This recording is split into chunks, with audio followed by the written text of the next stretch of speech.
এই শিরিকটা বাংলাদেশে আছে, এই জন্য আমি স্মরণ করাচ্ছি। আমরা যেই কয়দিনই আছি শান্তি স্বস্তি নিরাপত্তা নিয়ে থাকতে চাই, কথা বলেন না কেন? আর আমাদের নিরাপত্তা দেওয়ার একচ্ছত্র মালিকানা মোদি, আমেরিকার। কার? আরো জোরে বলেন কার? এই শিরিকটা বাংলাদেশে আছে, এই জন্য আমি স্মরণ করাচ্ছি। অনেকে এখন বিভিন্ন দিকে ঝুঁকতেছে, কেউ রাশিয়ার দিকে, কেউ আমেরিকার দিকে, কেউ দাদার দিকে তো ঝুঁকেই আছে, কেউ চীনের দিকে। না, পৃথিবীর কেউ নিরাপত্তা দেওয়ার মালিক না, তার নিজেরই নিরাপত্তা নেই। নিরাপত্তা শুধুমাত্র দিতে পারে আমার আল্লাহ। আর আল্লাহ কাদেরকে দেবেন? কোরআনে কারিমে সূরা আনআম 7 নাম্বার পারা 17 নাম্বার পৃষ্ঠার প্রথম নাম্বার লাইনের 82 নাম্বার আয়াতে আছে, আল্লাযীনা আমানু ওয়া লাম ইয়ালবিসু ঈমানাহুম বিযুলমিন উলাইকা লাহুমুল আমনু ওয়া হুম মুহতাদুন। বলেন আল্লাহু আকবার। আল্লাহ পাক বলেন, দুনিয়ায় যারা ঈমান আনবে আর ঈমানের সাথে যারা শিরিক জুলুম, এখানে জুলমুন মানে আর শিরকিন, যারা জুলুম এবং শিরিক তাদের ঈমানের সাথে মিশ্রণ করবে না, উলাইকা লাহুমুল আমনু, এই মানুষগুলোই আল্লাহর কাছে নিরাপত্তার হকদার। ও বাংলার মুসলমানেরা, আমরা তো আর খ্রিস্টান না, আমরা তো এখানে মুশরিক না, আমরা এখানে 92% মুসলমান। অন্যান্য ইবাদত বন্দেগী কম থাকতে পারে, কিন্তু নামের আগে আমার মোহাম্মদ আছে। 92% মুসলমান আমরা। শান্তি স্বস্তি নিরাপত্তা আল্লাহ দেবেন। উলাইকা, আল্লাহ বলেন আঙ্গুল দিয়ে মনে হচ্ছে দেখাচ্ছে, ইসমে ইশারা, উলাইকা লাহুমুল আমনু, এই মানুষগুলোই লাহুমুল আমনু, এদেরকে আমি আল্লাহ নিরাপত্তা দেব, এরা নিরাপত্তার হকদার। যদি তারা ঈমান আনার পরে ঈমানের সাথে শিরিক আর জুলুম মিশ্রণ না করে। বাংলাদেশে ঈমানদার যারা দাবি করতাম, তাদের সাথে শিরিক আছে না নেই? জুলুম আছে না নেই? বলেন বলেন। শিরিক কি জুলুম কি, এই দুইটা যদি আপনি পরিষ্কার হয়ে যান, ওই দুইটা থেকে নিজেকে মাহফুজ রাখবেন, হেফাজত করবেন। আল্লাহর কসম, দুনিয়ায় কেউ পাশে না থাক, হেফাজত করার দায়িত্ব নিয়ে নেবে কে? এক কথায় বলছি, শিরিক কি? আল্লাহ যেটা পারে ওইটা অন্য কেউ পারে, এই বিশ্বাস করার নাম শিরিক। এক কথা বলছেন না? আল্লাহ যেটা পারে ওইটা অন্য কেউ, আরো জোরে বলেন। কেউ যদি এ বিশ্বাস করে থাকেন, আপনি শিরিক করছেন। আর শিরিক করলে আপনি আর মানুষ নেই, মুশরিক। আর মুশরিক যারা, তাদের জন্য আল্লাহর শাস্তি হচ্ছে, ইন্নাহু মাইয়ুশরিক বিল্লাহ ফাকাদ হারামাল্লাহু আলাইহিল জান্নাহ ওয়া মাওয়াহুন নার ওয়া মা লিয-যালিমিনা মিন আনসার। সূরা মায়েদা 6 নাম্বার পারা 19 নাম্বার পৃষ্ঠার 12 নাম্বার লাইনে আয়াতটি আছে, কোন মানুষ যদি পৃথিবীতে শিরিক করে, 1 নাম্বার শাস্তি, আল্লাহ তাকে জান্নাত হারাম করে দিয়েছে, আর জাহান্নাম তার জন্য আশ্রয় স্থল। বলেন নাউজুবিল্লাহ। আজকে থেকে সিদ্ধান্ত নিয়ে ফেলেন, আল্লাহ যেটা পারে ওটা অন্য কেউ দুনিয়ায় পারে। আরো জোরে বলেন, না পারে না। আমি আজকে একটা শিরিক পেয়েছি, যে বাড়িতে ছিলাম, উনি ওই বিশ্বাসে বলেছে কিনা আমি জানি না, কিন্তু এই বিশ্বাস যদি থাকে আপনি আজকেই পাল্টাবেন। আমরা পেছনে বসে আছি, ওনার 2টা ছেলে আছে, আর একটা ছেলে নাকি স্ত্রীর পেটে, ওইটাও স্নান করে দেখেছে ছেলে হবে। পানি নিয়ে এসে বলছে, হুজুর এমন পানি পড়বেন যেন মেয়ে হয়। মনে হচ্ছে আমি ডাউনলোড করে দেব। অনেক জ্ঞানী মানুষ, হয়তো এই লাইনের মানুষ না, জেনারেল শিক্ষিত মানুষ, এরকম বহু মানুষকে আমরা এটা পাই, যে মানুষগুলোর বিশ্বাস আল্লাহ যেটা পারে দুনিয়ায় অন্য কেউ এটা পারে। আমার উপরে বিশ্বাস করেছে যে পানি এমন ভাবে পড়বেন যেন এবার আর ছেলে না হয় মেয়ে হয়। পানি পড়া, আপেল পড়া দিয়ে যদি ছেলেকে মেয়ে বানিয়ে দিতে পারতাম, তা আমার ম্যাডামের কি হতো? এটা তো একটা বললাম, এবার আর একটা বলছি, নাকি বলবো না? কোরআনে কারিমে যে বিধান আল্লাহ দিয়েছেন এ পৃথিবী চালানোর জন্যে, দুনিয়ার মানুষ যদি কেউ নবীকে জিজ্ঞাসা করতো ওই সময়, ইয়াকুলুনা হাল লানা মিনাল আমরি মিন শাইইন কুল ইন্নাল আমরা কুল্লাহু লিল্লাহ। আল্লাহ পাক এটা সূরা আলে ইমরানে আছে, 4 নাম্বার পারা 9 নাম্বার পৃষ্ঠার 3 নাম্বার লাইনের 154 নাম্বার আয়াতের মাঝের অংশে পাবেন। এটা তাফসিরে ফি জিলালিল কোরআনে সাইয়্যিদ কুতুব এভাবে লিখেছেন। এই সিলাই ওঠাউঠি করেন কেন? বসেন বসেন, ওখানে বসিয়ে দেন।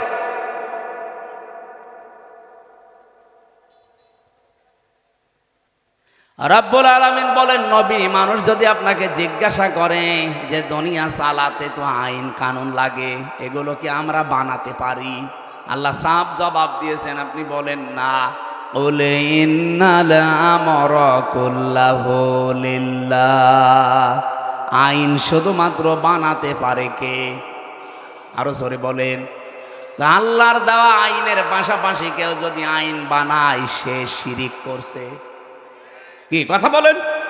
আপনি 318 পৃষ্ঠার এই বইটা পড়েন, এই যে নারী কমিশন বানিয়েছে, যেটা পুরাটা পড়ে দেখেছি আমি। এখানে আমার দৃষ্টিতে প্রত্যেকটা পয়েন্টে তারা ভুল করেছে, আর অধিকাংশগুলো আল্লাহর কোরআনের আয়াতের বিরুদ্ধে লিখেছে। ওরা 3 নাম্বার পয়েন্টে এটা লিখেছে যে দেহ আমার, সিদ্ধান্ত আমার।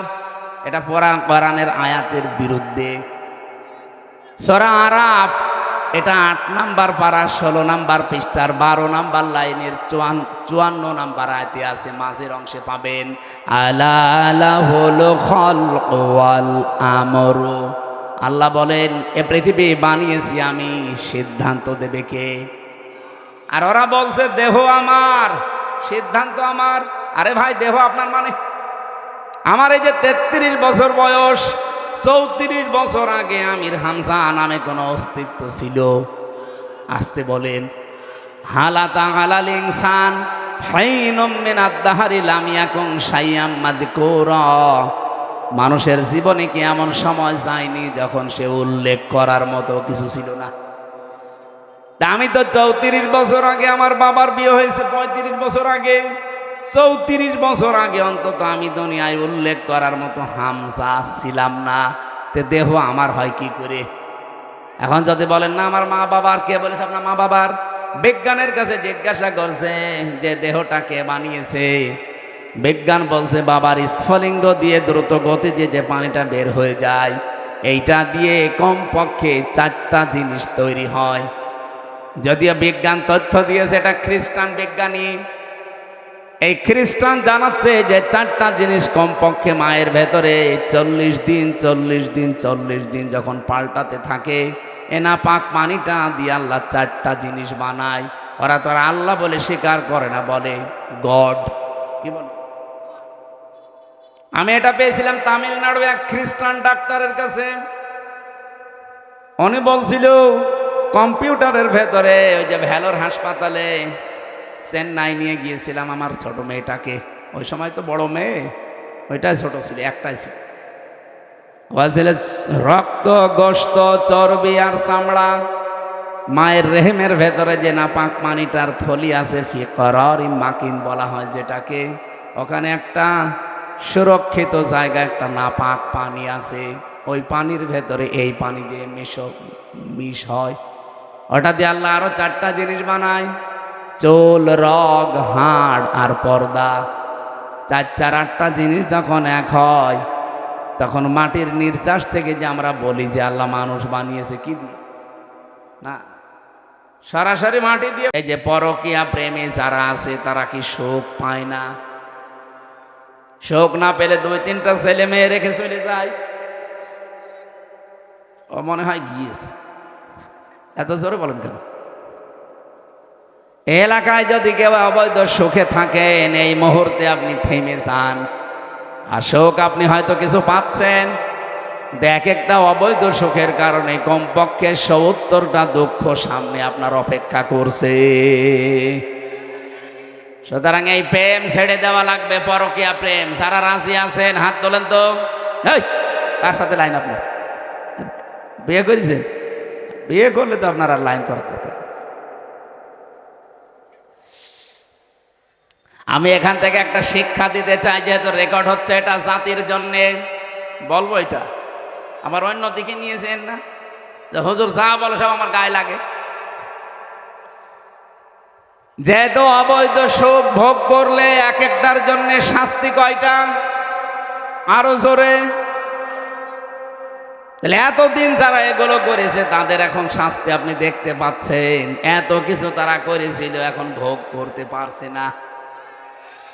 কয়েকদিন আগে সিঙ্গাপুরে ছিলাম, মালয়েশিয়া, কয়েকটা দেশ ঘুরছিলাম। দেখি এই দেশ থেকে যারা পালিয়ে গেছে ওরা কিন্তু ওই দেশে সাহেব পাড়া বানিয়েছে, সেকেন্ড হোম ওদের আছে। থাকতে পারে না, তালা লাগানো, থাকে হচ্ছে হোটেলে। আমি যেই হোটেলে উঠেছিলাম, নিচে নেমে দেখি দুই শয়তান চা খাচ্ছে। কি গো হুজুর, আমরা আগেই পালিয়েছি। আপনি পালাইলেন কেন? আপনার না 620টা বাড়ি। ওই যে চট্টগ্রামের একজন ছিলেন না, কি মন্ত্রী যেন, ভূমি মন্ত্রী, 620টা বাড়ি আছে শয়তান। একজনের বাড়ি লাগে কয়টা বলেন তো? আমার বাবার একটা বাড়ি, তাই আমি থাকার সময় পাই না। আর ওই শয়তান এই 5 বছরে 620টা বাড়ি বানিয়েছে। আমার মনে হয় এই 9 মাস যদি থাকতো ও আরো 200 বাড়ি বানাইতো। বানিয়ে কি করলে? একটাও তো থাকতে পারেন না। এখন এই যে হোটেলে থাকা লাগে, কয়দিন থাকবেন এভাবে? সাহেব পাড়ায় থাকতে পারেন না, হলে থাকবো ওখানে। বাংলাদেশের 20 লাখ মানুষ এই মালয়েশিয়া আছে, আমার পিটিয়ে ভক্তা বানিয়ে ফেলবে। অবৈধ সুখ যারা ভোগ করেছেন, আল্লাহর কসম, এক একটা অবৈধ সুখের জন্য 70টা করে অশান্তি পাবেন দুনিয়া আখিরাত মিলে। এর বাস্তব প্রমাণ আমার কুষ্টিয়ার হানিফ আরিনুর বাড়ি। ওই আগস্টের 5 তারিখে বিকাল বেলা তো একটা নাজিল হয়েছিল আযাব, আবার এই ফেব্রুয়ারির 5 তারিখে আযাবুল বুলডোজার নাজিল হয়েছে, পুরাটা মিশিয়ে দিয়েছে। অথচ কি দাপট ছিল দেখেছেন? আগস্টের 5 তারিখের আগ পর্যন্ত দাপট কি গো! ক্ষমতা ভোগ করেছে, কিন্তু ওটা কি বৈধ না অবৈধ? আমরা চাই, আপনাদের আমি হিতাকাঙ্ক্ষী, কে কোন দল করেন এখন আমার সব চিন্তাবাদ, কারণ আমি কোরআনের আলেম। কোরআন যেহেতু সবার, আমিও এখন এক কথা বলেন না কেন? কেউ নিজের দিকে টেনে কথা বলবেন না, আমি সবার জন্য বলছি। যেহেতু অবৈধ সুখ ভোগ করলে কি হয় আমরা এখন হাড়ে হাড়ে টের পাচ্ছি, দেখতেও পাচ্ছি। আগামীতে যারা চেয়ারে বসবেন, এই চেয়ারে কেউ যেন বসে অবৈধ সুখ ভোগ করতে না পারে। আর এর জন্য কেন নিয়ম আছে কিছু। এই জন্যে তো ছাত্ররা জীবন দিয়েছে, চেষ্টা যেন অন্তত নিরপেক্ষভাবে মানুষ চেয়ারে বসতে পারে। আপনি যদি এই কাজগুলো না করে আবার বলেন যে চাই, কি চান? নির্বাচন চাই, দিয়ে দিলাম, কি হবে? দিনের ভোট রাতে হবে। আমি যা বলছি যদি একটা কথা মিথ্যা প্রমাণ করতে পারেন, আমি এখনই বন্ধ করে দেব। সংস্কার না করে যদি আপনি আবার এখনই নির্বাচন আজকেই দিয়ে দেন, নির্বাচন হবে কিন্তু 24 সালের মতো। দিনের ভোট রাতে হয়ে যাবে, আমি গ্যারান্টি দিয়ে বলতে পারি। কারণ এই যে বাংলাদেশের যে কয়টা ডিসি, যে কয়টা এসপি, যে কয়টা টিওনো, যে কয়টা ওসি, সেগুলো আছে, শুধু চেয়ার পাল্টিয়েছে। নওগাঁর ডিসি গেছে কুষ্টিয়ায়, কুষ্টিয়ারটা কুমিল্লায়, কুমিল্লারটা চট্টগ্রাম, মাল তো একই আছে, খালি জায়গা পাল্টিয়েছে। ওই মালদের হাতে যদি এখন আপনার দিয়ে দেন, ওরা কি ওই এতদিন 15 বছর যা করেছে ও আল্লাহর ওলিরা তাই করবে? কে কথা বললেন না কেন? এই জন্য জিনিস পাল্টান। সংস্কার তো এমনি বলছে না, সংস্কার মানে এগুলো পাল্টিয়ে দেন। জালেম যারা ছিল, জালেমদের দোসর যারা ছিল, একটাও যেন চেয়ারে না থাকে, সব পাল্টিয়ে নতুন মানুষের জায়গায় দেন। আরো আসতে বলেন। নির্বাচন আমি আজকে বিকাল বেলা দিতে বলছি, দেন। রাত শেষ হলে সকালে দিয়ে দেন, কিন্তু এগুলো পাল্টিয়ে দেন। সত্যি বলছে, এগুলো পাল্টিয়ে না দিলে আল্লাহর কসম যা ছিল আবার তার চাইতে বেশি খারাপ হবে। আর এভাবে যদি কেউ চেয়ারে বসতে পারে, বলেন তো ওইভাবে চেয়ারে বসলে বৈধ না অবৈধ? অবৈধ সুখ পেয়ে আপনি কি করবেন দুনিয়ায়? কয়দিন ভোগ করবেন অবৈধ সুখ? এই পৃথিবীতে অবৈধ সুখ যারা ভোগ করে শান্তি পায়, আল্লাহর কোরআন বলেছে অবশ্যই তাদের দুঃখ কপালে আছে। দুনিয়া আখিরাত মিলে কয়টা? বলেন বলেন। এবার আপনার যা ভালো লাগে আপনি তাই করেন। এ পর্যন্ত বলার পরে যারা না বোঝার ভান করে আছেন, এই এদিকে আসেন। কি দেখছেন কি এখানে? যে যেখানে আছে সেখানে বসে পড়বে। এদিকে তাকান। কি বুঝলেন এই দুইটা আয়াত দ্বারা? আগে শিক্ষা বের করে সামনে যাওয়া লাগবে। এখন থেকে সিদ্ধান্ত নেওয়া লাগবে না যে জীবনে যদি কষ্ট সহ্য করি আল্লাহর জন্য করব, রাসূলুল্লাহর জন্য করব, মানবতার জন্য করব। এই কথা বলেন না কেন? আর সুখ যদি ভোগ করেন অবৈধভাবে, একটা ক্ষতি হবে কয়টা? এরকম পাগলেও চাইবে? এরকম পাগল যদি থাকে নওগাঁয় থাকতে দেবেন না, ওরে পাঠাবেন কোথায়? বলছে পাবনায়। পাগলা গারাদার পাবনায় লাগবে না, নওগাঁয় আর একটা বানানো লাগবে। এক কথা বলে দেখেন, এরকম পাগল এখনো দেশে আছে। অবৈধ সুখ। আমরা একটা হাদিস পড়েছিলাম, শুনেছেন না? আপনাদের এদিকে মন নেই। আনা আবি যাররিন রাদিয়াল্লাহু তাআলা আনহু قال قال النبي صلى الله عليه وسلم من ادعى ما ليس له فليس منا وليتبوأ مقعده من النار رواه مسلم।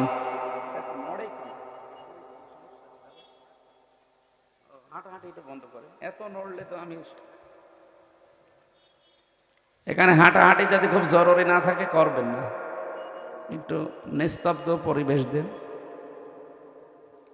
হাদিসটা এখানে যেহেতু আলিম মাদ্রাসা, আপনারা নিজেরাও পড়ান মুসলিম শরীফের হাদিস, আমি জানি, কিন্তু এখান থেকে দুইটা তথ্য আমি বের করতে পেরেছি। এদিকে তাকান। নবীজি বলেন, মানিদ্দাআ মা লাইসা লাহু ফালাইসা মিন্না।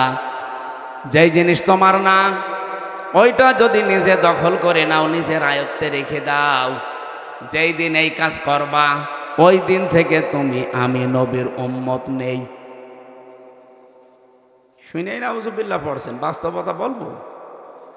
যেই জিনিস আপনার না, ওইটা যদি নিজের আয়ত্তে নিয়ে নেন, যেভাবেই হোক, প্রতারণা করে হোক, সিটারি বাটপারি করে হোক, ধোকাবাজি করে হোক, ছিনতাই করে হোক, ডাকাতি করে হোক, চাঁদাবাজি করে হোক, যেভাবেই হোক, যদি নিজে ওইটা নিজের আয়ত্তে নেন, অথচ জিনিসটা আপনার না, যেই দিন এই কাজ করেছেন ওই দিন থেকে আপনি আর নবীর উম্মতের তালিকায় নেই।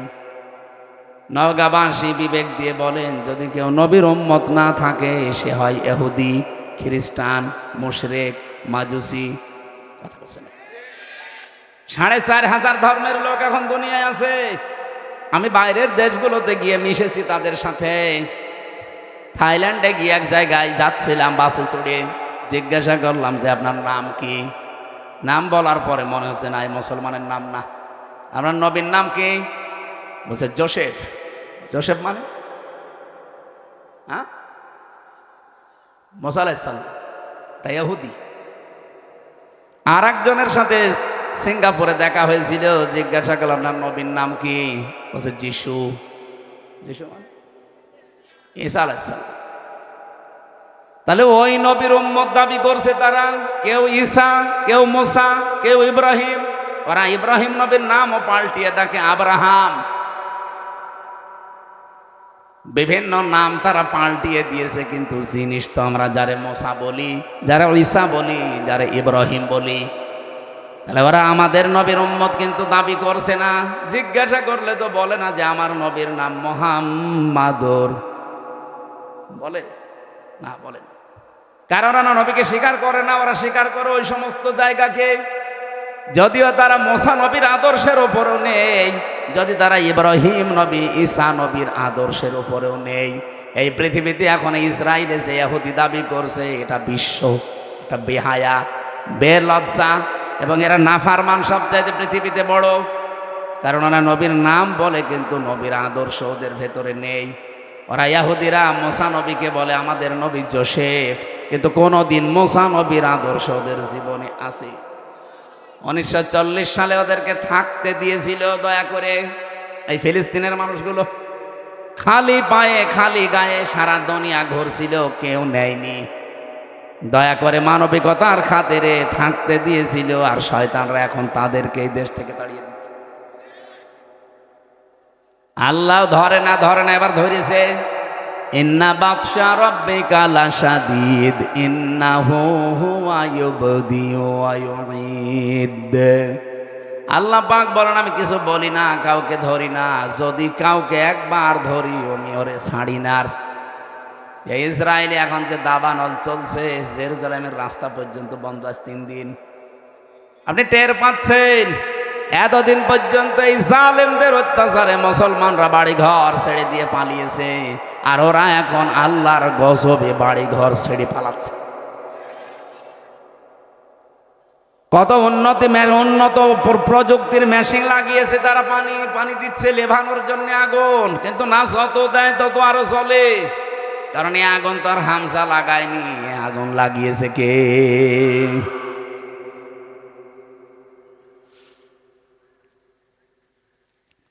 ওই জিনিস তো আপনাদের দখলে থাকার কথা ছিল না, আপনারা দখল করে নেন কোন কারণে? যেই জিনিস আপনার না ওইটা যদি আপনি দখল করে নেন, আল্লাহর কসম করে বলছি ওই দিন থেকে আপনি কিন্তু নবীর উম্মত আর নেই। আগস্টের 5 তারিখের পরে অনেক মানুষের চরিত্রে আমরা এগুলো দেখতে পেয়েছি, যে জিনিস যার না সেইটা নিজের করে নিয়েছেন। আপনি মনে করছেন কি আপনি নামাজ পড়েন, রোজা রাখেন, আপনি হজ করে এসেছেন, বিশাল পাগড়ি মাথায় দেন, জুব্বা গায়ে দেন, আপনি নবীর উম্মত আছেন? কে বলেছে আপনাকে?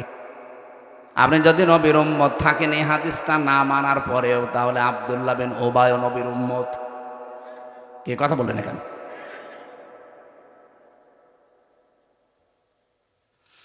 এই যে ভারতে মুসলিম আমাদের বাপ দাদা যারা হাজার হাজার লক্ষ লক্ষ বিঘা জমি জায়গা তারা ওয়াকফ করেছিল মসজিদ, মাদ্রাসা, খানকা, ঈদগাহ, গোরস্থানের জন্যে, অথচ পৃথিবীর এই নিকৃষ্ট মানুষের তালিকায় যে 6 জন মানুষের নাম আছে, তার ভেতরে মোদি আছে 3 নম্বরে। এ মোদি 3 নম্বর লোক। এই তামাম দুনিয়া তাকে ঘৃণা করে। শুধু বাংলাদেশের মানুষ আমরা না, তামাম দুনিয়া। এটা রিপোর্ট দিয়েছে মাইক্রোসফট, খ্রিস্টানরা বানিয়েছে রিপোর্ট। পৃথিবীর 257টা রাষ্ট্র মিলে তারা রিপোর্ট বানিয়েছে পৃথিবীর নিকৃষ্ট মানুষ কারা। 6 জনের নাম এসেছে, নেতানিয়াহু একজন, মোদি একজন, আর যেটা পালিয়েছে ওটা আছে। ওটা নিজে ডাকতেও নাম বলা যাচ্ছে না। আপনি কি মনে করছেন এই মানুষগুলোকে শুধুমাত্র আমরা খারাপ বলছি? কে বলেছে? তামাম দুনিয়ার যত সৃষ্টি আছে ওদেরকে সামনে নিয়ে যান, ওরা এই নামগুলো শুনলে ঘৃণা ভরে প্রত্যাখ্যান করছে। একটু বিবেকের তাড়নায় কথা বলেছিল ভারতের একজন সেনাবাহিনীর একজন দায়িত্বশীল, তাকে আজকে নামিয়ে দিয়েছে, বাদ দিয়ে দিয়েছে। বিবেক বহির্ভূত কাজ পৃথিবীতে সবচাইতে বেশি করছে এখন ইন্ডিয়া। মুসলিমদের এই বিষয়গুলো এখন তারা ওয়াকফ আইন বাতিল করে দিয়ে নতুন করে অবৈধ আইন বানিয়ে এখন মুসলমানদের এই সম্পদগুলো সব নিয়ে নিচ্ছে। সম্পদ নিয়ে নিলে তো হয়, আগে ধরেছে তারা আল্লাহর ঘর মসজিদগুলো, একটা একটা করে সব মসজিদ তারা ভেঙ্গে গুড়িয়ে দিচ্ছে। পৃথিবীর মানুষেরা মাটির নিচে আমরা শুনি যে তারা তেল পায়, গ্যাস পায়, সোনা পায়, রূপা পায়, আর এই শয়তানরা শুধু মাটির নিচে মন্দির পায়। তাও যেখানে সেখানে মন্দির পায় না, শুধু মসজিদের নিচে। যে এই মসজিদ ভাঙ্গে বলে এখানে 500 বছর আগে মন্দির ছিল। আমরা যদি এখন বাংলাদেশে আওয়াজ তুলি যে ঢাকার স্বামীবাগে যে ইস্কন মন্দির, এটা 1000 বছর আগে মসজিদ ছিল, মেনে নেবে? এই জন্য হিন্দু ভাইদেরকে বলবো, আজকে গোবিন্দ পরামানিকের বক্তব্য শুনেছেন, হিন্দু মহাজোটের মহাসচিব তিনি, সভাপতি। এই লোকটা জানাচ্ছে তামাম পৃথিবীর হিন্দুদেরকে আহ্বান জানায়, এই মাতাল মোদিকে আপনারা থামান। কারণ ও শুধু হিন্দুদের জন্য না, তামাম পৃথিবীর মানবতার জন্য আজ ক্যান্সার হয়ে দাঁড়িয়েছে। ওরে যদি না থামানো যায়, পৃথিবীর সামনে কিন্তু বসবাসের অযোগ্য হয়ে যাবে। অলরেডি দাঙ্গা আরম্ভ করে দিয়েছে ভারতে। আরে ভাই, দাঙ্গা ওখানেই থাকবে না, দেখেন 10 দিন পরে ঢুকলো বলে বাংলাদেশে। কারণ আশপাশের কোনো রাষ্ট্র এখন নিরাপদ না। কোন রাষ্ট্রের সাথে এই কোলাঙ্গারদের সম্পর্ক ভালো নেই। ওদের সম্পর্ক ভালো আছে মালদ্বীপের সাথে। যে কয়েকদিন আগে আমার এই হোসাইন মালদ্বীপ শ্রীলঙ্কা ঘুরে আসলো সব। মালদ্বীপের সাথে ওদের সম্পর্ক ভালো নেই, শ্রীলঙ্কার সাথে ভালো নেই, ভুটানের সাথে ভালো নেই, পাকিস্তানের সাথে তো নেই, আফগানিস্তানের সাথেও ভালো নেই, মায়ানমারের সাথে ভালো নেই। আমাদের সাথে ভালো ছিল, ববু ছিল, ববু নেই, ভালো নেই। ববু চলে যাওয়ার পরে আমরা খুব মুসিবতে আছি। একজন বলছে ঠিক,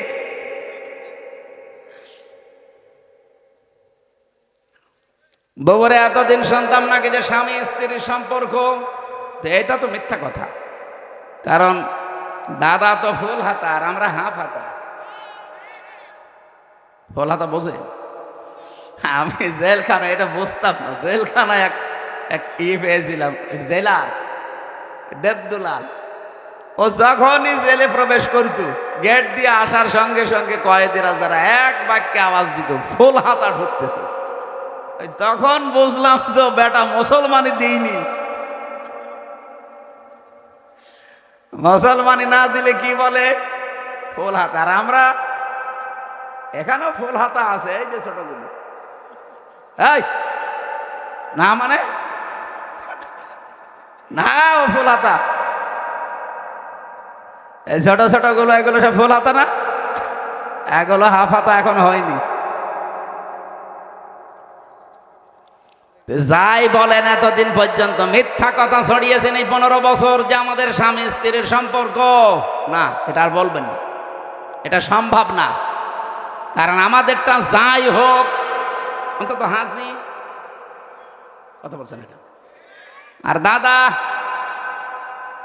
তো জীবনে যদি এখন মুসলমানি দেওয়া লাগে, এই বুড়ো বয়সে আপনি হাজাম পাবেন কোথায়? এখন বুড়ো হাজাম লাগবে না। আপনি এই বয়সের কোনো ছেলে দিয়ে মুসলমানি দিতে পারবেন? তো লজ্জা পাবে, বলবে বুড়ো হাজাম নিয়ে আসেন। এখন বুড়ো হাজামের হাতে আপনি অস্ত্র দেবেন, ও আগা কাটতে যে গোড়া কেটে বাদ দিয়ে দেবেন। আমি আর নিচে নামলাম না। দাদা জীবনের মতো বিয়ে করার স্বাদ মিটে যাবে। আর দাদা যদি মুসলমানি না দেয়, ও মুসলমান না হয়, ওর সাথে বিয়ে দেওয়া যায় যাচ্ছে। আমরা আহ্বান জানাচ্ছি গোবিন্দ পরামানিক সাহেবের সাথে তামাম দুনিয়ার সব হিন্দুরা একজোট হয়ে লোকটাকে থামান। অন্তত আমরা সবাই, যেহেতু প্রতিবেশী পাল্টানো যায় না। আমরা চাই সবাই মিলেমিশে অন্তত দুনিয়ার জীবনটা পার করি। কেউ থাকবো না আমরা। আপনি হিন্দু হন, খ্রিস্টান হন, মুসলমান হন, যাই হন, আর 100 বছর পরে এই পৃথিবীর জমিনে কেউ থাকবেন না। সব মাটির নিচে নাই আগুনে পুড়ে শেষ হয়ে যাবেন। পরবর্তীতে নতুন প্রজন্ম এসে এখানে আবার চাষ করবে। এই কথা বলছেন এখানে। আর আমাদেরকে আল্লাহ মাটি দিয়ে বানাননি, তামাম পৃথিবীর সব মানুষকে আল্লাহ বানিয়েছি মাটির নির্যাস দিয়ে। এখন যদি এখানে জিজ্ঞাসা করা হয়, খালি আলেমরা বাদ দিয়ে আমার মনে হয় অধিকাংশ মানুষ বলতেই পারবে না যে মাটি বানিয়েছে কি দিয়ে? মশলা দিয়ে।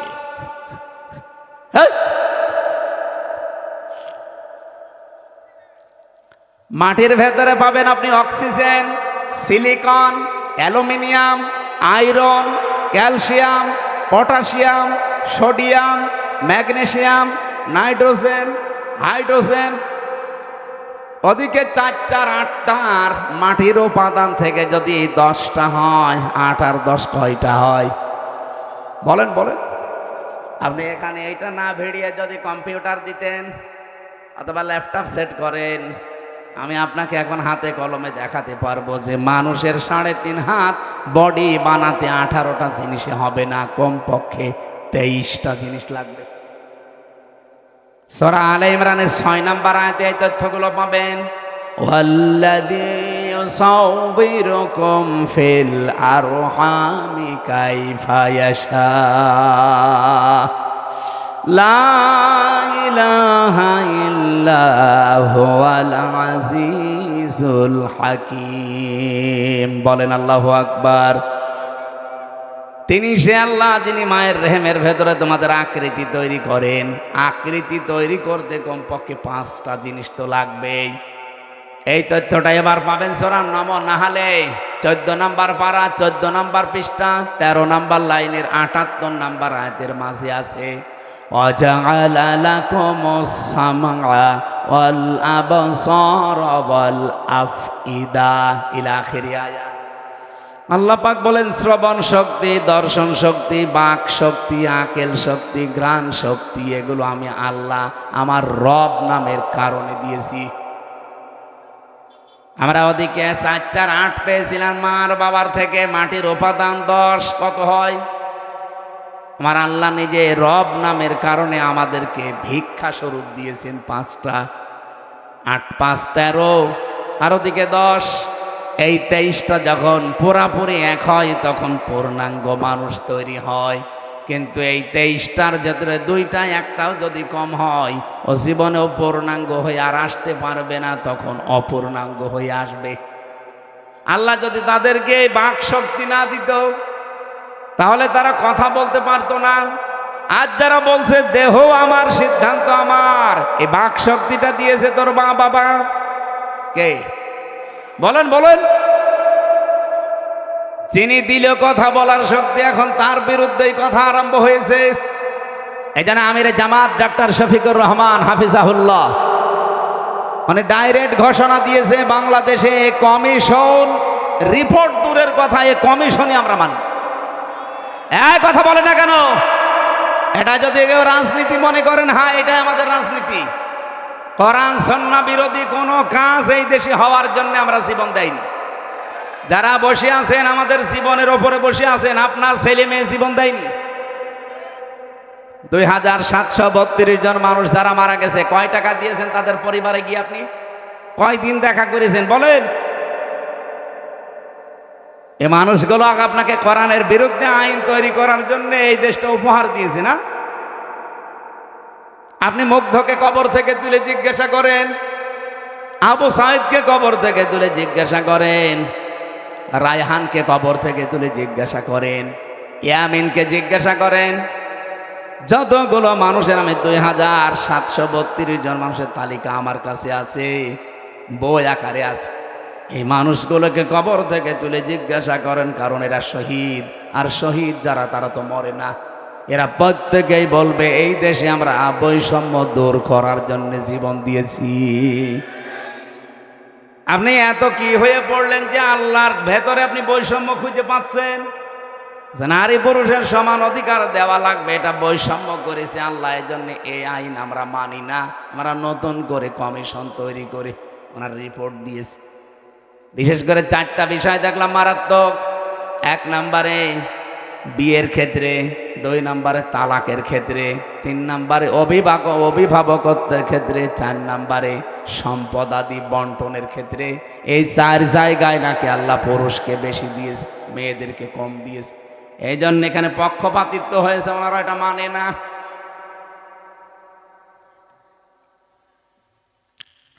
আমরা স্পষ্ট ভাষায় তাফসীর মাহফিলে রেকর্ড হয়, তামাম দুনিয়া যাচ্ছে। সবাইকে আহ্বান জানাচ্ছি, আগস্টের 5 তারিখ কিন্তু শেষ হয়ে যায়নি। কথা বলেন না কেন? মে মাস অলরেডি শুরু হয়ে গেছে। সামনে জুন, জুলাই 36, আর মাত্র 1 মাস বাকি আছে। রিপোর্ট দেওয়া দূরের কথায় কমিশনই যেহেতু মানি না, যদি মানতে বাধ্য করেন কিন্তু 36শে জুলাই আবার এদেশে আসবে। আর যদি আবার 36শে জুলাই এদেশে আসে, এত বড় পাওয়ারফুল মানুষ যখন থাকতে পারে না, তাদের শিকড় কোন জায়গা থেকে কোন জায়গা ছিল আপনারা তো নিজেরাও জানেন। কি ইউনিয়নের একেবারে ইউনিয়নের চৌকিদার থেকে শুরু করে সংসদ ভবন পর্যন্ত প্রত্যেক জায়গায় স্তরে স্তরে লোক সেট করা ছিল, তারপরেও তারা টিকতে পারে না এই বৈষম্যের কারণে। এখন যদি আল্লাহ রাসূলের বিরুদ্ধে অবস্থান নিয়ে বেশি সফিগিরি দেখাতে চান না, আপনারা টিকতে পারবেন কয়দিন? এদেশে এখন আর দল বেদল নেই। কে আওয়ামী লীগ করে, কে জাতীয় পার্টি করে, কে বিএনপি করে, জামাত ইসলাম করে, ওইটা বাদ। এখন আমরা দেখি আল্লাহর কোরআনে হাত দিয়েছে। কথা বলেন, প্রকাশ্য হাত দিয়েছে। পুরা বইটা আমি শেষ করেছি। কি আশ্চর্য, মানুষ এত সাহস দেখায় কি করে? এখনো পর্যন্ত পিটিয়ে মেরে ফেলেনি, তো ভাগ্য ভালো। আপনি কি এটাকে ইন্ডিয়া পেয়েছেন? এখানে নামাজ হয়তো কম পড়তে পারে, রোজা না রাখতে পারে, তা আল্লাহ একজন আছে, রাসূল আমাদের নেতা। এ বিষয়ে আপনি যারে জিজ্ঞাসা করবেন, ওই যে যেটার ফুল হাতা ও বলবে। আবার লজ্জা পাস, আপনার লজ্জা কিসে?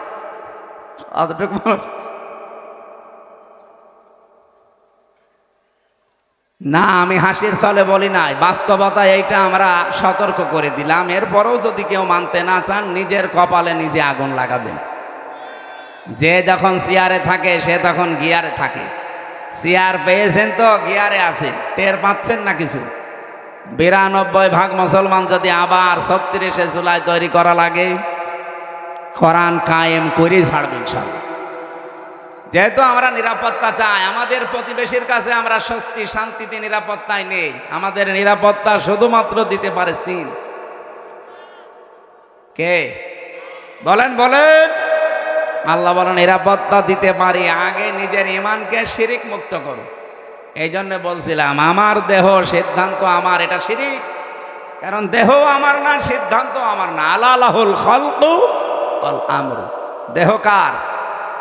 পোড়াটাই আল্লাহ বানিয়েছে। আমার মা বাবা শুধু বিছানায় ছিল, তাছাড়া তাদের কোনো দায়িত্ব নেই। বাকিটা যা করার কে করেছে? এই জন্য উনি যেহেতু বানিয়েছে, সিদ্ধান্ত ওনার হবে, আর এইটাই বাস্তবসম্মত। আর আপনি বলবেন দেহ আমার, সিদ্ধান্ত আমার, এটা আপনার বাস্তবতার বাইরে। সুতরাং আগামী থেকে আমরা এ কমিশনই যেহেতু মানি না, ও নিয়ে আর কথা বলতে চাই না। এরপরও যদি কেউ বাধ্য করেন, এদেশের রাজপথ এখনো কিন্তু শেষ হয়ে যায়।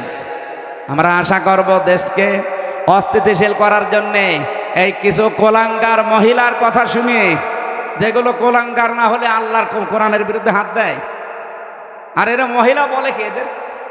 এগুলো সব ডাস্টবিন থেকে এসেছে। এদেরকে মহিলা বলা যায়? চেহারা দেখেছেন এক একটার? চেহারা দেখলেও তো হালকা পাতলা বোঝা যায় মেয়ে লোকের কোন চিহ্ন আছে কয়টার ভেতরে, যে কয়টা কমিশনে বসে আছে দেখান। সূরা কলমের 13 নম্বর আয়াতের তাফসিরে পড়েছি, যারা কোরআনের বিরুদ্ধে অবস্থান নাই, ওয়াতুল্লিম বাদা যালিকা জানিম, এগুলো যার সঙ্গে। আমি বলতে চাই না, তারপরেও তো বাস্তবে মিলে যাচ্ছে। আপনি কোরআনে হাত দিতে গেলেন কোন সাহসে? নিজের জন্মটা খারাপ করে ফেললেন। আশা করছে আপনারা থামবেন, এরপরে কপালে যা আছে আল্লাহ করবে। এই জন্য আমরা শান্তি, স্বস্তি, নিরাপত্তা যদি আল্লাহর পক্ষ থেকে বাংলাদেশ পেতে চাই, বহির্বিশ্বের যে এখন আন্তর্জাতিক ষড়যন্ত্রগুলো চলছে, অলরেডি যেহেতু দাঙ্গা মোদি লাগিয়ে দিয়েছে, এ বাতাস আসতে কিন্তু বেশি দেরি হবে না। কি কথা বললেন না? আপনি বাস্তবতা কিছু বোঝার চেষ্টা করেন। আমরা শান্তি, স্বস্তি, নিরাপত্তা পেতে চাইলে ঈমান যাই আছে, ঈমানের সাথে যেন শিরিক মিশ্রণ না হয়।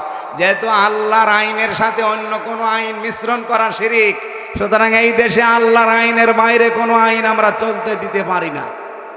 তাহলে দেশটা নিরাপত্তাহীন হয়ে যাবে। আমরা চাই দুনিয়া যার, আইনও চলবে। এ কথার সাথে দ্বিমত আছে কারো?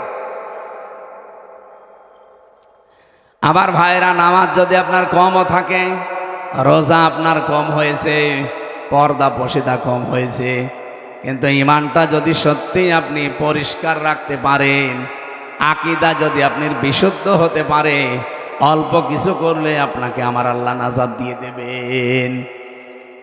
আখলিস দীনাকা ইয়াকফিকাল আমালুল কলিল। তোমার ঈমানকে খাঁটি করো, অল্প আমলে নাজাতের জন্য এইটাই যথেষ্ট হয়ে দাঁড়াবে। আল্লাহ হাদিসটা মেনে চলার তৌফিক দিন, বলেন আমিন। বাংলার মুসলমানেরা যে হাদিস পড়ে ব্যাখ্যা করছিলাম, যে জিনিস আমার না ওটা যদি জোর করে আমি নিজের আয়ত্তে রেখে দেই, আমি ওই দিন থেকে নবীর উম্মত আর। সুতরাং আগস্টের 5 তারিখের পরে কাউ যদি এই কাজ করে থাকেন, কারো চরিত্র যদি এরকম সমস্যা থাকে, আগে ওটা ফেরত দিয়ে দেন। এটাকে আমি ইনাকে বললাম, আপনাকে বললাম, যে করেছেন তারে বলেছি। যারাই করেছেন এগুলো আপনি নিজে তো জানেন, কার্ডটা কি দখল করেছেন সেটা ফেরত দিয়ে দেন। হ্যাঁ, যদি আপনার জিনিস এতদিন দখল হয়ে যায়, ওটা যদি আপনি ফেরত পেয়ে থাকেন, আপনার অসুবিধা নেই। কথা বোঝা গেছে? আপনারই ছিল, ওটা হাতছাড়া হয়ে গিয়েছিল, দখল করে নিয়েছিল, এখন ওটা আবার ফেরত পেয়েছেন, আপনি এই হাদিসের আওতা মুক্ত থাকবেন। ওয়ালিয়াতাবাওয়া মাকআদাহু মিনান নার, সে যেন জাহান্নামে নিজের একটা স্থান তৈরি করে নিল। বলেন নাউজুবিল্লাহ। আল্লাহ আমাদের হেফাজত করুন। সূরা মুনাফিকের 4 একটা মাত্র আয়াত পড়েছি। আমাদের আজকের আলোচনার বিষয় ভণ্ড বিশ্বাসী। বাংলাদেশে নেই, আছে মানে নবীজি ইন্তেকালের আগে কিন্তু এই কথা জানিয়েছেন যে ভণ্ড বিশ্বাসী, যেটা আরবিতে বলা হয় মুনাফিক, বাংলায় কি বলে? কপটতা, ভণ্ড বিশ্বাসী, লোক দেখানো, এই মানুষগুলো পৃথিবীতে কোনো ইহুদির ভেতরে তৈরি হবে না, খ্রিস্টানের ভেতরে হবে না, মুশরিকদের ভেতরে মুনাফিক তৈরি হবে না। মুনাফিক যদি তৈরি হয় দুনিয়ায়, শুধুমাত্র তৈরি হবে মুসলমানদের ভেতরে। যেহেতু আমরা এদেশে এখন 92%, এজন্য মুসলমানদের ভেতরে মুনাফিক তৈরি হওয়ার সম্ভাবনা বেশি। আমি আবার মুনাফিক হয়ে গেলাম না তো?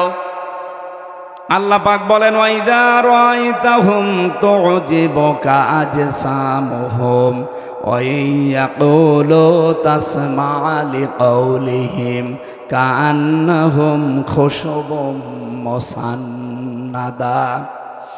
হে নবী, আপনি যখন মুনাফিকদেরকে দেখবেন, যেহেতু মুনাফিকের এই জাতটা অন্তরের সাথে সম্পৃক্ত, দেখলে আপনি নিজে পর্যন্ত আশ্চর্য হয়ে যাবেন যে এ কি গো, তা আমার চাইতেও বড় বুজুর্গ।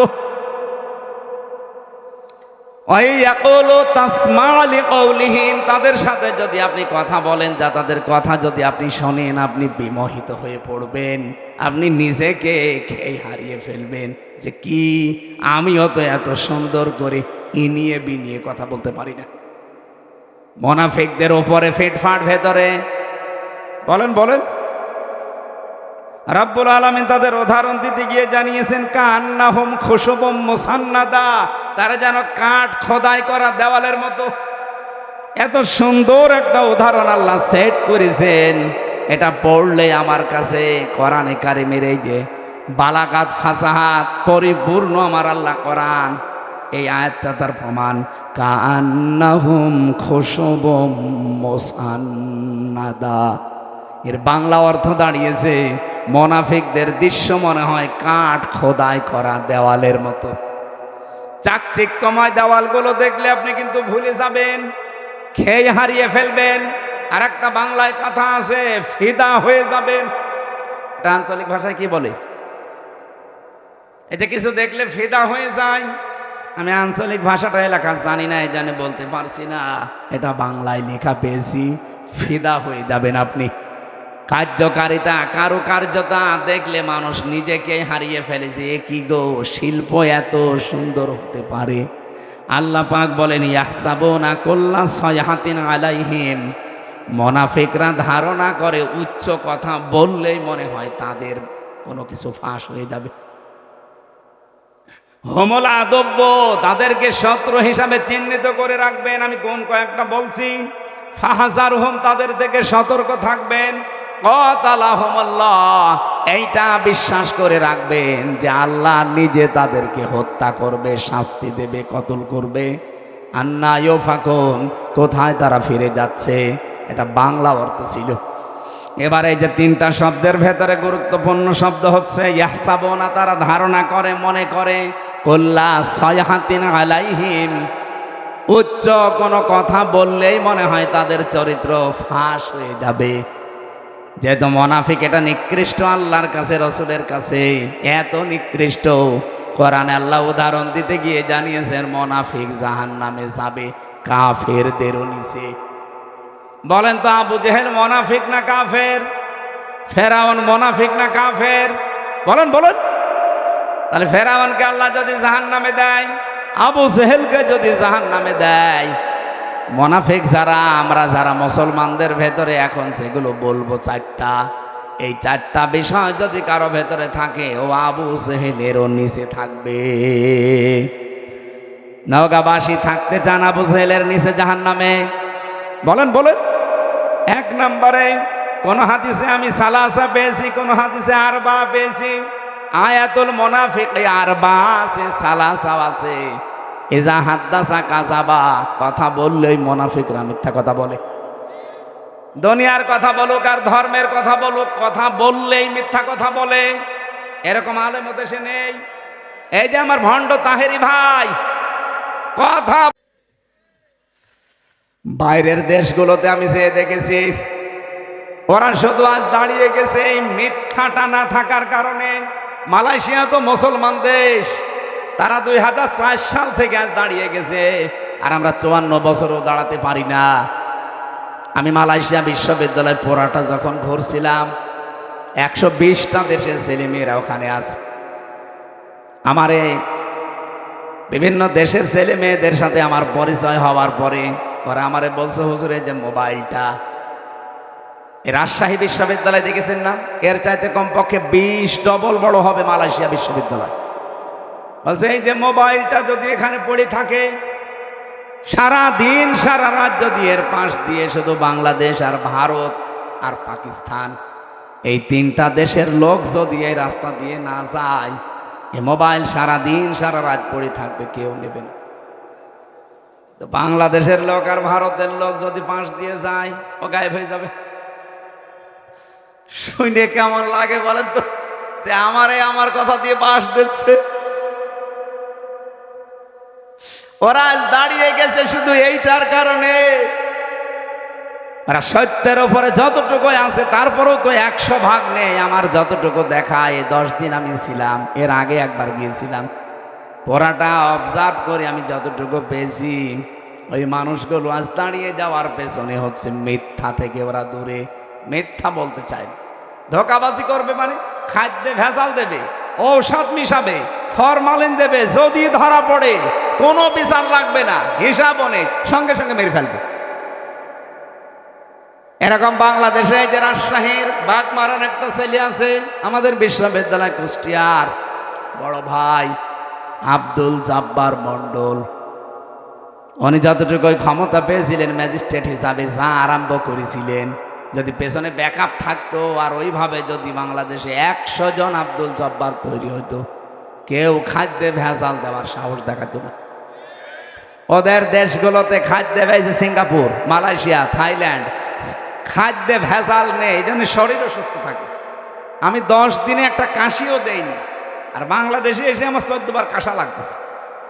কারণ এই দেশে খাদ্যে যে ভেজাল, 2 নম্বরে যে জার্ম, যে আকাশে বাতাসে যে পলিউশন, এরপরে যে ধুলাবালিগুলো, ও দেশে একটা খড়কুটা নেই। অথচ বাংলাদেশে চাইতে মালয়েশিয়া প্রায় 5 ডবল বড়। না ভাই, মোনাফিক যদি মোনাফিকি করেন মুসলমানদের ভেতরে, যেহেতু এটা তৈরি হবে, তো এই জন্য আমাদের সাবধান, আমরা যেন মোনাফিকি না করি। 2 নম্বরে ওয়াইদা ওয়াদা আখলাফা, ওয়াদা করলেই তারা খেলাফ করবে। যেহেতু সামনে ওয়াদার একটা মৌসুম আসতেছে, কত মানুষ কত ওয়াদা আপনাকে দেবে, পার হয়ে গেলে পাটনি বাড়ার শালা হয়ে যাবে। ওয়াদা একটাও যারা ঠিক রাখে না। 3 নম্বরে ওয়াইদা তুমিনা খান, যারা আমানত রাখলে খেয়ানত করে। আমানত রাখলে যে খেয়ানত হয়, এটা ওয়াজ করা লাগবে না। 15.5 বছরে দেখে ফেলেছেন দরবেশের মতো মানুষ, এত বড় বড় দাড়ি, যার মাথার চুল থেকে পায়ের স্যান্ডেল পর্যন্ত পুরা সাদা, আর সে নাকি 36,000 কোটি টাকা চুরি করেছে। দেশে যদি কোরআনের আইনাজ থাকতো, এই দরবেশের 1 হাত না 2 হাত না, ওরা আরো কিছু জিনিসপত্র কেটে ফেলত। কত চোর এই দেশে, একটাও থাকতো, এমনি তো পালিয়েছে, যেই কয়টা এখন আছে একটাও থাকতো না। আমরা চুরি না করে আমাদেরকে যেভাবে জেলে নিয়ে যেতেন, মাজায় দড়ি দিয়ে, কালো কাপড় দিয়ে মুখ পেঁচিয়ে, পেছনে হ্যান্ডকাপ দিয়ে, ডান্ডা বেড়ি লাগিয়ে, বুলেট প্রুফ জ্যাকেট দিত বুকের ওপরে, মাথার ওপরে টুপি দিত, মনে হচ্ছে যে কি নিয়ে যাচ্ছে, অথচ কিছুই না। আর এখন এত বড় বড় কোটি কোটি টাকা চুরি করা মানুষ মনে হচ্ছে জামায় আদরে কোটে উঠতেছে।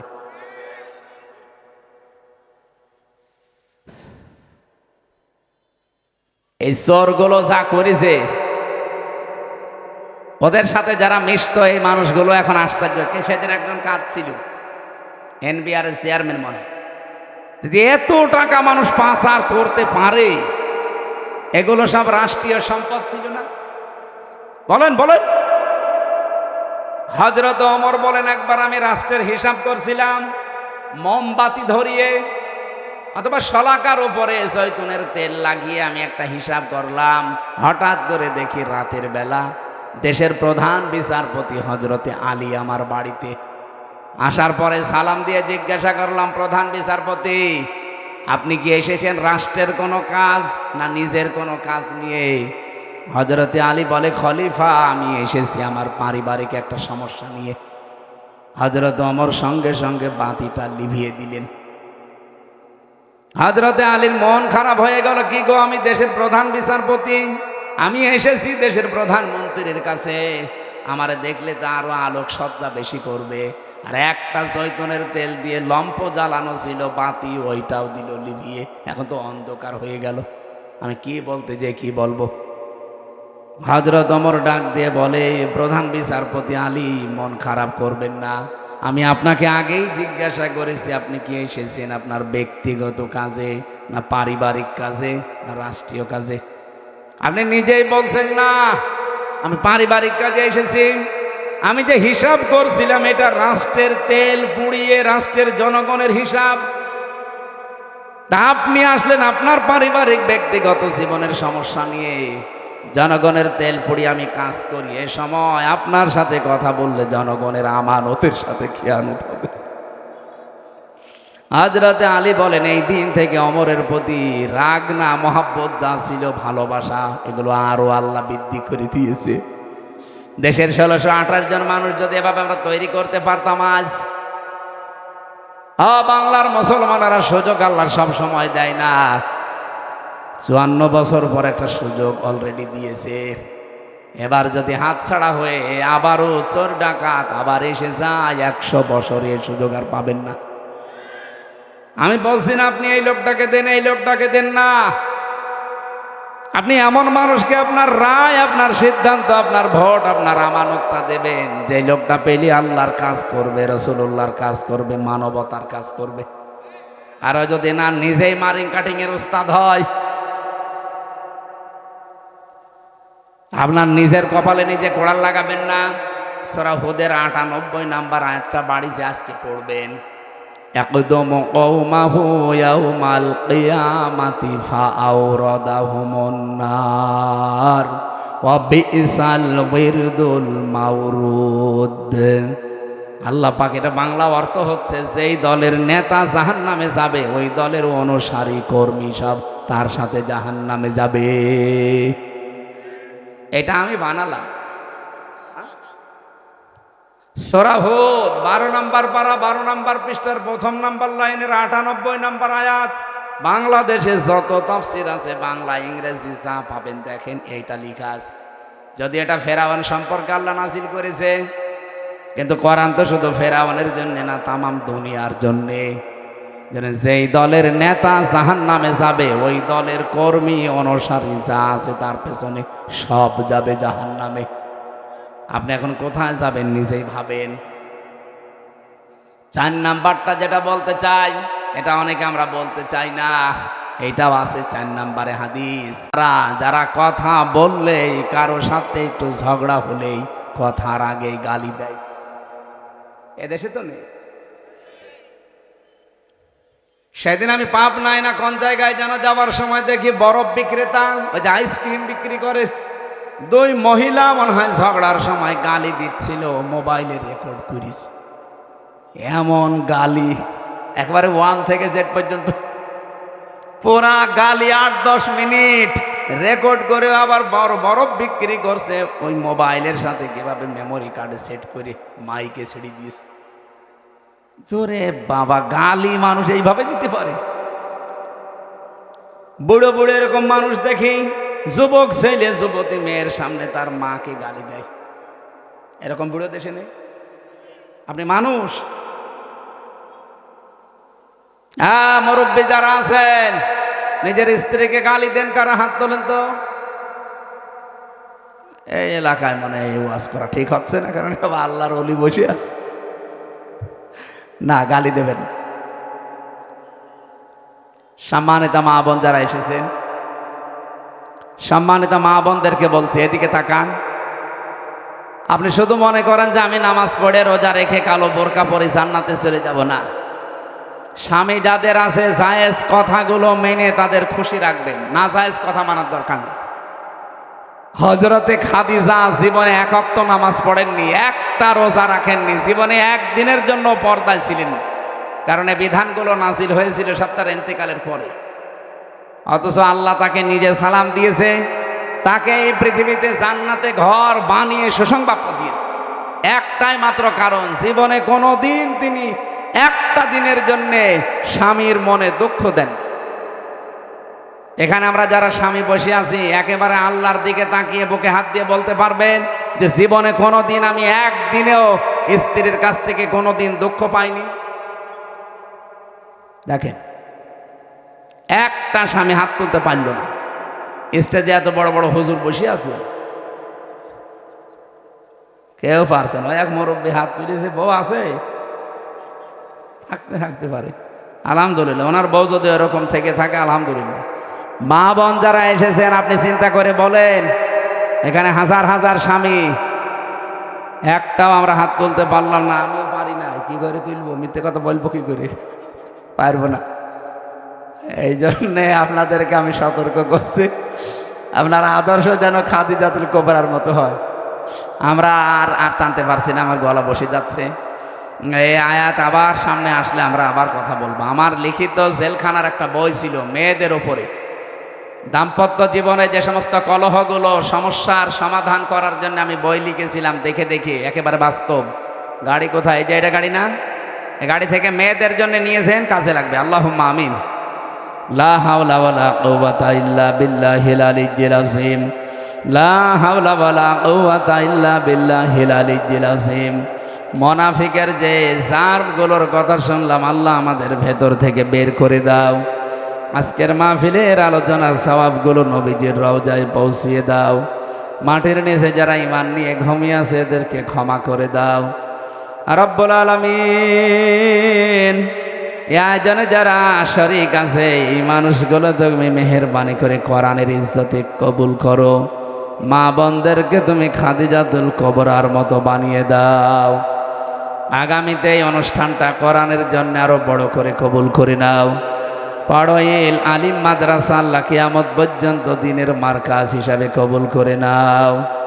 কয়েকদিন পরে আমার একটা অনুষ্ঠান আছে, ভারসই, ওখানে কোরআনের কথাগুলো সঠিকভাবে তোমার বান্দা বান্দীদের সামনে বলার তৌফিক আমাকে দিও।